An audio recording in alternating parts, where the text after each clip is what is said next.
Sup team, I'm so excited to share my new gymnastics pathway with you. This is a tool that I have developed for my own athletes that I am giving you access to that is going to better assess where you currently stand within your gymnastics. The benefit of this is that if you've been stuck on a certain skill or you haven't seen progressions in a while, this is going to be a quick assessment to see if you are working at the right level, where gaps in your performance might be, and what you need to be working on so that you can actually move forward in a certain movement.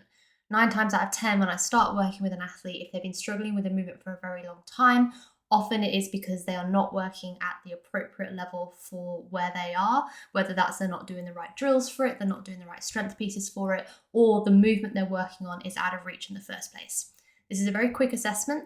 This video is going to outline how it works, and then the link will be given to you so that you can go away, do your own assessment, and gain your own knowledge and understanding on this area. So why have I introduced this pathway? This is something that I made for my own athletes because I wanted a clearer understanding for both of us, both coach and athlete, to get a really clear snapshot of exactly where they are in all of their skills. And it's not just all of their skills, it's all of the associated strength work that comes with those skills. And by doing this, and on the screen that you will see it on, we can quickly identify holes and weaknesses that need addressing. So if an athlete's been struggling or if you've been struggling, it's very simple to see in the way that this is laid out why that might be the case, what bits haven't we ticked off, and where do we need to work on. It also gives a really clear timeline of what's realistic for you in terms of how far away you are from a certain skill. If I had a penny for every athlete that said I ultimately want to be able to do a bar muscle up, I would be a very rich woman. And I always get asked the question, how far am I away from a muscle up? Can I get a muscle up in a year? Can I get a muscle up in 6 months? And these questions are very easy to show you the answers from this pathway, because you will see here's where I am now and here are all the things that I need to do before I get to the ultimate goal that I'm working towards. The benefits for doing this is that you're actually going to hit skills and progress at regular intervals. When an athlete is working on a movement that is much out of their reach or is too far in the future for where their ability is, it takes them so long to get there, and sometimes they never do. And training can be really frustrating because you're working and working and working to a skill that might not be at the right level for you, and that's not very motivating and doesn't give you much of a reason to turn up and train. On the flip side, when you are working it in these micro progressions and ticking off things more regularly, training stays motivating, training stays successful, you're getting regular wins, regular tick points, regular things that you are doing well, and that is much more likely to keep you in the game and keep you interested. It also means that we minimize the risk of having a bad headspace with certain movements. We minimize the risk of injuries. We can never eradicate them, but we're going to reduce that because you're actually working at the right level for you. And the most important one, as I've said, training stays rewarding and motivating because we are getting regular wins within your training because you're actually working at the right level.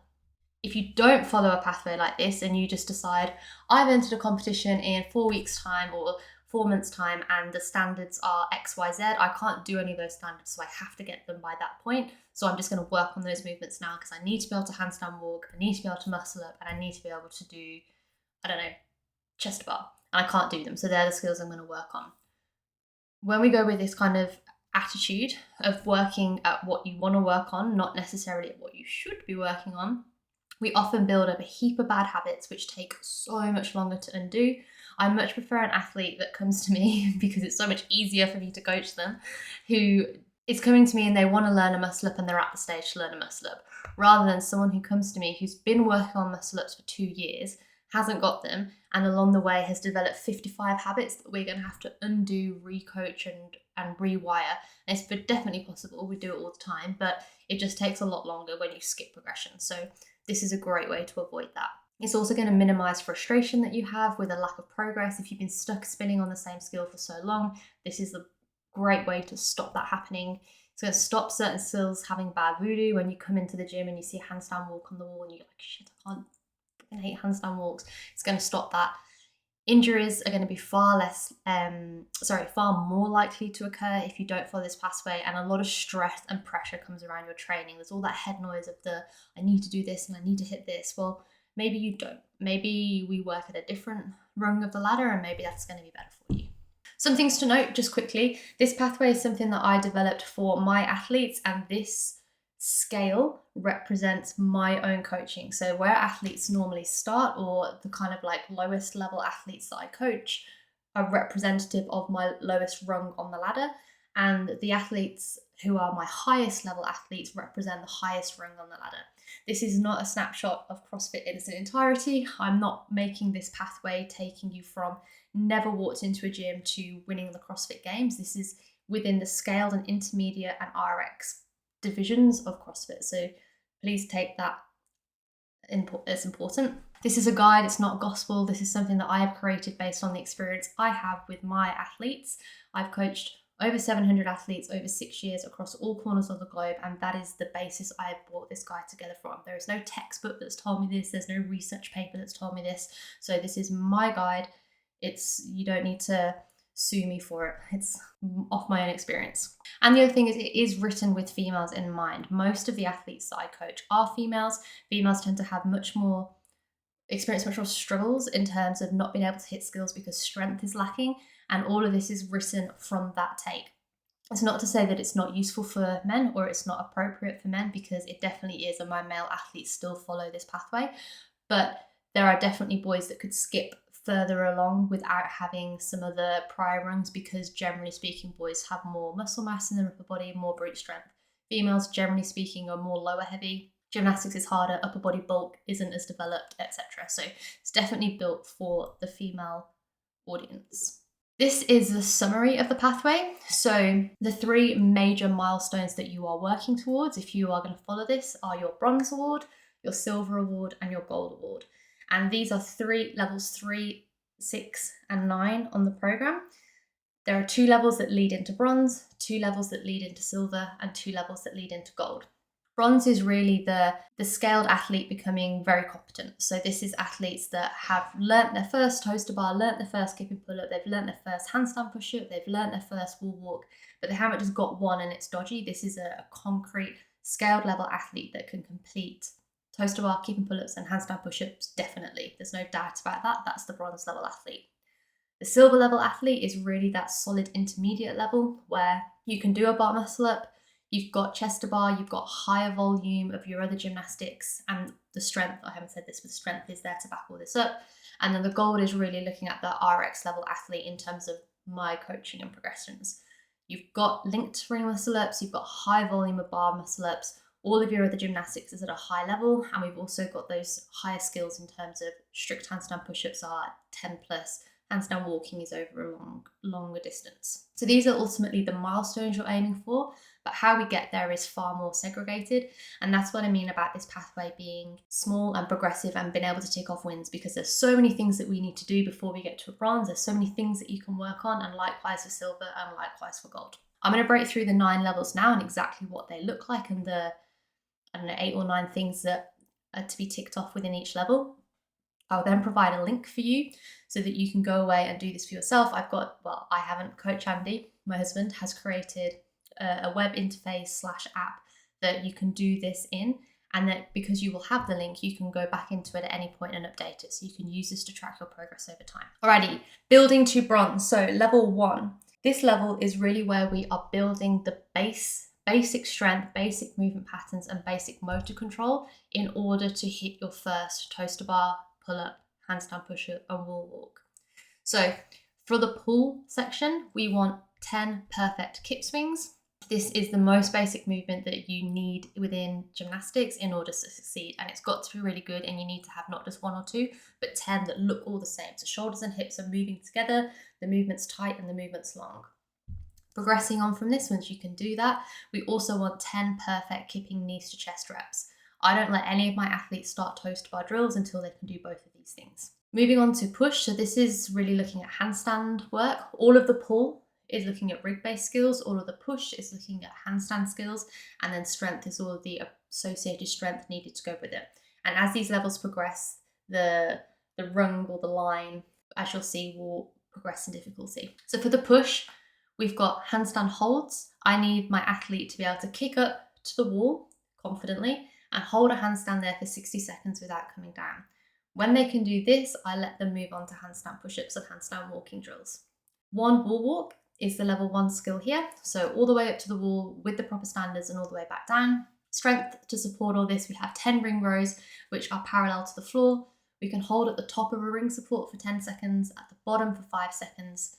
Your 1 RM bench press is equal to 50% of your body weight. So if you are a 60 kilo female or male, your bench press is 30 kilos or higher.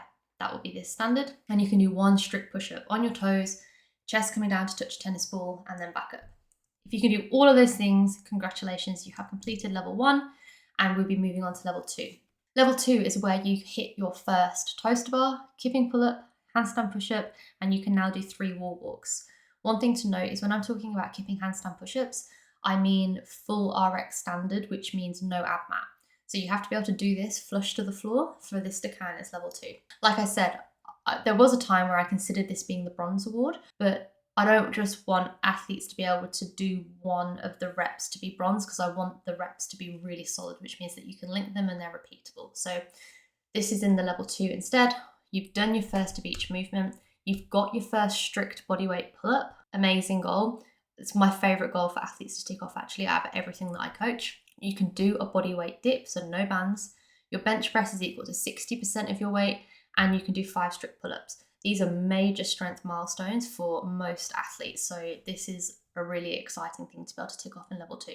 As I said, bronze level is really the capable scaled athlete, someone who can do confident toaster bar, pull-ups, handstand push-ups, and wall walks, and that's why these numbers are in this like this. These numbers reflect a max set for like a PR, so it's not that every time you jump up you can do 10 toaster bar. This is when you're fresh as a test, what's your max set?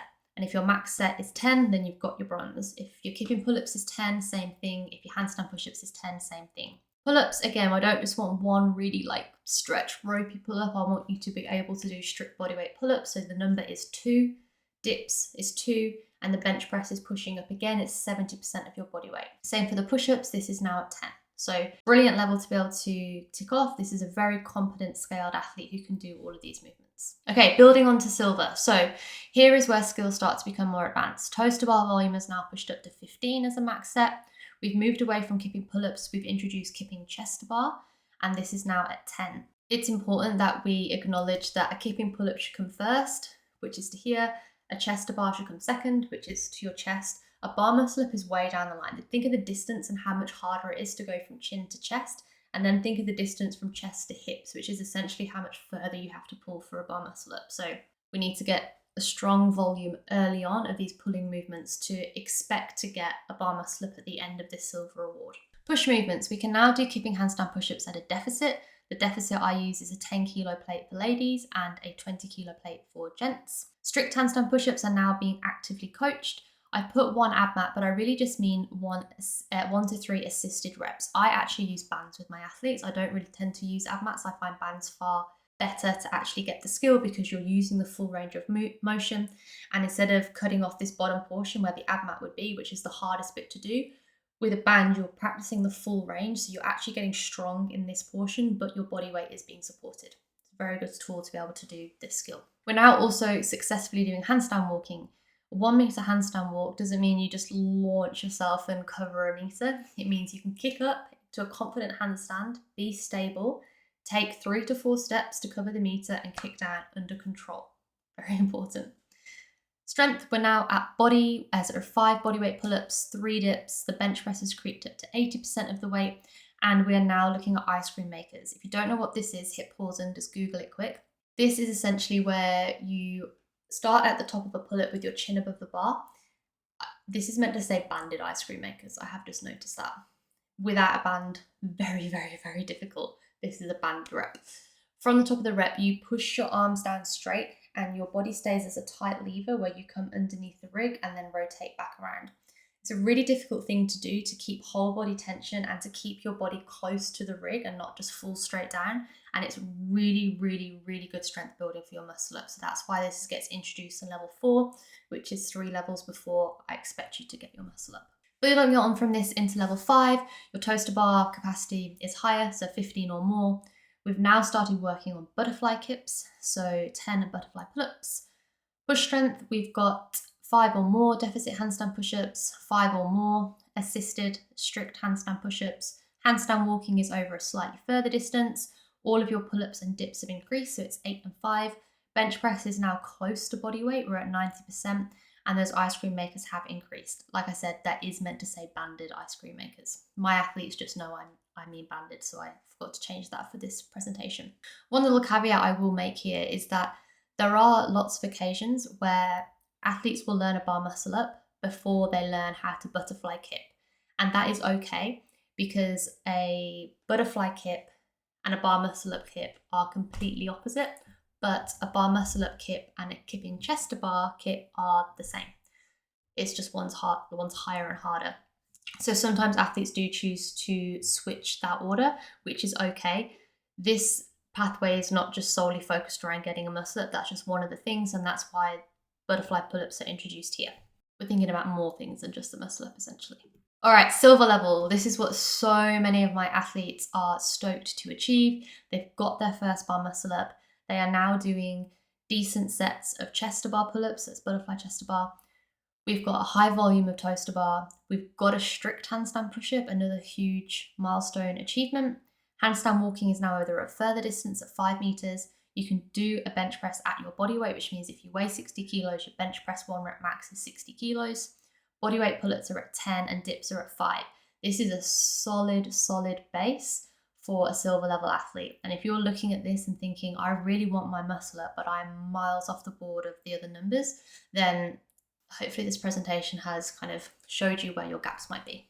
Alrighty then, moving on to gold, we have level 7, toes to bar, pushing up again at 20. Chest to bar is pushing up at 15, and muscle ups are now linked. We're at 3 and they're nice and confident. Push skills, we've got a high volume of kipping. We've got a decent volume of strict now. We're starting to link these. And our handstand walking is over 7.5 meters. If you're entering into RX level competitions, it is very likely that the distance for handstand walking will be 7.5 meters. For lower level comps, it's more likely to be 5 or 3, which is why those numbers were in the lower levels to this. But as soon as you start getting into RX comps, it's normally 7.5. So that's important that we tick that off here. Pull-ups. We're not going to keep just doing strict pull-ups. We're going to start adding weight and expecting you to be doing weighted reps. This is a pull-up at 15% of your body weight. So if you weigh 100 kilos, you can add a 15 kilo dumbbell between your legs or on your back, and you can do a pull-up, one pull-up with that weight. Dips, we're now moving on to harder variations of the dips. The end goal for gold is to be able to link ring muscle up. So therefore Russian dips need to be coming in. This is a very difficult version of a dip where you start on your elbows and you flip yourself over onto your hands, which simulates the turnover for a ring muscle up. Bench press, we're now looking at dumbbells, honestly just for a bit of variation at this stage. And we're looking at the RX plus weights here. So girls at 22.5 and boys at 32. Again, this is one of those caveats. There's a lot of boys that I know that would be above that who can't do a toes to bar just because boys love bench and train bench forever. So some little notes here. Looking to develop kipping ring muscle ups means we start with banded strict ring muscle ups. This is where you sit on the floor, you hold onto the rings, you're in a band, and you pull and you practice strength through the turnover. Again, really key skill to have to get your ring muscle ups. When we get to level 8, which is so close to our gold, our toes to bar volume is up again, so is our chest to bar, so is our bar muscle up, and we now have done a ring muscle up. When you hit your first ring muscle up, even if you've just done one, you can tick it off, you've done one, and that is awesome. That is also why one ring muscle up isn't the standard for gold, because I want the movement to be secure to get that kind of gold status. Kipping handstand push-ups are up, so are your strict. Handstand walk is now over a longer distance. It's unlikely you would need a 10-meter distance, but it's good to have it. Bodyweight pull-ups or weighted pull-ups are now at a higher percentage of your body weight. Russian dips have gone up. We're now doing more dumbbell bench press. It should be pretty solid by this point. I just wanted to keep progressing it. And then your banded strict ring muscle ups have gone up again. Alrighty, and then who's going to get here? I would love to know if you're a gold level athlete. We have linked ring muscle ups, high volume of bar, high volume of chest to bar and toes to bar. Your strict handstand push-ups are at 10, which is awesome, and you can handstand walk over a 15-meter distance. This is an awesome achievement. If any of you watching this are like, I think I'm working on or I'm close to my gold. Alrighty, so what can you do with all this information? Please go away and complete your own assessment, and then I would love to know how you got on. Please message me on Instagram and tell me But hey, Briscoe, I did the assessment. This is what I'm working on. What do you think? I'm very happy to talk it through with you. I'm going to put the link below. When you do click through, you'll be asked for your name and email so that you can log back in and update this at any point. The numbers are across the top, so you can go through and tick what you can do. If you can do all of the things, you can click all of the above and move straight on to the next level. If you can't do any of the things, you can click none of the above, so it saves where you're at. And say you can do all of level 1, some of level 2, but you can do some of level 3, that's fine. You don't have to complete everything before you get access to the top level. There are lots of cases where with my athletes where their toes to bar capacity is awesome and they can go pretty much all the way through to level 9, but they haven't started doing handstand walking yet, so that's still at the start. So let me know how you got on, and I really hope this helps enlighten you to where your personal weak points might be and what you need to do in order to work on them so that you can achieve the skills that you want to go forward and do. Best of luck.